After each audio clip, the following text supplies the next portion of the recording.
Vote ചോർ. രാഹുൽ ഗാന്ധി തെളിവുകൾ സഹിതം നമ്മളുടെ മുമ്പിൽ നിരത്തി വെച്ച ആരോപണങ്ങൾ കണ്ടായിരുന്നല്ലോ.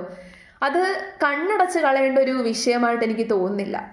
സത്യത്തിൽ this is what we are expecting from an opposition leader. ഒരു ഒപ്പോസിഷൻ ലീഡറിൽ നിന്ന് അല്ലെങ്കിൽ ഒരു ഒപ്പോസിഷൻ പാർട്ടിയിൽ നിന്ന് നമ്മൾ എക്സ്പെക്ട് ചെയ്യുന്നത് ഇതാണ്. സ്ട്രോങ് ആയിട്ടുള്ള ചോദ്യങ്ങൾ ചോദിക്കാൻ ഒപ്പോസിഷൻ പാർട്ടി തയ്യാറായി കഴിഞ്ഞാൽ റൂളിംഗ് പാർട്ടിയും അതിനനുസരിച്ചിട്ട് മാറും. ഒരു ബാലൻസ് നമുക്ക് ആവശ്യമാണ്. ഇവിടെ രാഹുൽ ഗാന്ധി വെറുതെ ഒരു ആരോപണം ഉന്നയിക്കുകയായിരുന്നില്ല. കൃത്യമായിട്ടുള്ള പ്രൂഫുകൾ സഹിതം ഫാക്റ്റുകളെല്ലാം അന്വേഷിച്ച് കണ്ടെത്തി ഒരുപാട് സമയമെടുത്ത് പഠിച്ചതിന് ശേഷമാണ് ഇത്രയധികം പ്രൂഫുകൾ നമ്മളുടെ മുമ്പിൽ നിരത്തിയേക്കുന്നത്.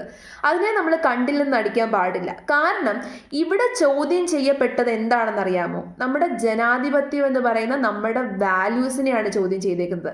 ഒരു സിറ്റിസൺ എന്നുള്ള രീതിയിൽ നമ്മൾക്ക് കിട്ടിയ ഏറ്റവും വലിയ റൈറ്റ് എന്താണ്? ആ റൈറ്റാണ് ശരിക്കും പറഞ്ഞാൽ നമുക്ക് ബാക്കി എല്ലാം നമുക്ക് പ്രൊവൈഡ് ചെയ്യുന്നതും നമ്മളുടെ വോയിസ് മറ്റുള്ളവർ കേൾക്കാനുള്ള കാരണവും എന്താണ്? നമുക്ക് കിട്ടിയിരിക്കുന്ന വോട്ടിംഗ് റൈറ്റ് ആണ്. അതിനെക്കാട്ടിൽ വേറൊരു വലിയൊരു റൈറ്റ് നമുക്ക് കിട്ടിയിട്ടില്ല എന്ന് തന്നെ വേണമെങ്കിൽ പറയാം. വോട്ട് ചെയ്യാനുള്ള അവകാശം, നമ്മളുടെ നേതാവിനെ, നമ്മളുടെ ജനപ്രതിനിധിയെ തിരഞ്ഞെടുക്കാനുള്ള അവകാശമാണ് നമ്മൾക്ക് കിട്ടിയേക്കുന്നതിൽ വെച്ച് ഏറ്റവും വലിയ അവകാശം. ആ അവകാശത്തെ ചോദ്യം ചെയ്യുക എന്ന് പറഞ്ഞു കഴിഞ്ഞാൽ പിന്നെ എന്തിനാണ് നമ്മുടെ രാജ്യത്തൊരു ജനാധിപത്യം? ഇവിടെ നമ്മുടെ ജനാധിപത്യത്തിന്റെ ഐഡിയാസിനെയും വാല്യൂസിനെയുമാണ് ചോദ്യം ചെയ്തേക്കുന്നത്. കോൺസ്റ്റിറ്റ്യൂഷനെ തന്നെയാണ് ചോദ്യം ചെയ്തേക്കുന്നത്. അപ്പോൾ നമ്മൾ വെറുതെ നിസ്സാരമായിട്ട് കണ്ണടച്ച് കളയേണ്ട ഒരു വിഷയമല്ല രാഹുൽ ഗാന്ധി മുന്നോട്ട് വെച്ചേക്കുന്നത്. അദ്ദേഹം പറഞ്ഞ കാര്യങ്ങൾ സത്യസന്ധമായിട്ടുള്ള കാര്യങ്ങളാണെന്ന് ഇപ്പോൾ പലരും തെളിയിച്ചു കഴിഞ്ഞു.